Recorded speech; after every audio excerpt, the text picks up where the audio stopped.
sixth bullet point on page 3, and this is really just a small point, but you talk about, and I agree, about board members receiving materials in advance of the meetings. And I think one of the things we struggle with is what does that timetable look like for us to be effective in exercising our governance responsibilities.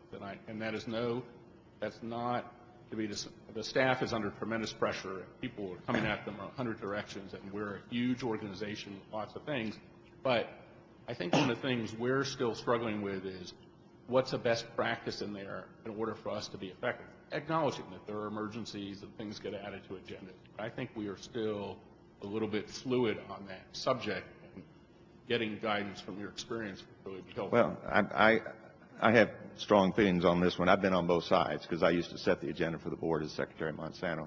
And we finally told the senior management, you cannot show up 2 days before a board meeting, and we're not going to act on your items.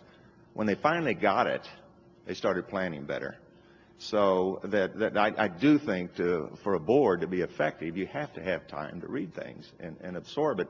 Not only read it, but you may have some questions, then you want to make a phone call. So I would push pretty heavy that you have to have the materials in advance, and just, Want to give us a number so we can, how many days? 7, 10, 15? Superintendent can't kick that far over to me, so I'm okay. Well, one of the things, and I want to share with you just in terms of the relationship, and I compliment MLA for it. At the end of the day, they provide information. As it relates to the superintendent, it's up to me to make the decision. Right. And what I've said to them is to be as honest and as forthright as you can in providing the information.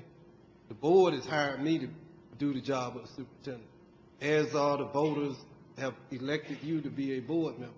So those are decisions once you have the information. What has hurt us is that we've been afraid to engage the broad range of information available. Because we have preconceived notions as to what's right and what's wrong, then oftentimes individuals will hesitate to engage or access new information. So one of the, I think, added value added with this, and to be honest with you, I can't say all or more or less, but much of the information I didn't follow. Because at the end of the day, based on the information and the facts and the reality of the superintendent, y'all hired me to do the job. You didn't hire your MLA to do the job. But you hired me to get as much information so that I can make informed decisions that you all will accept or reject.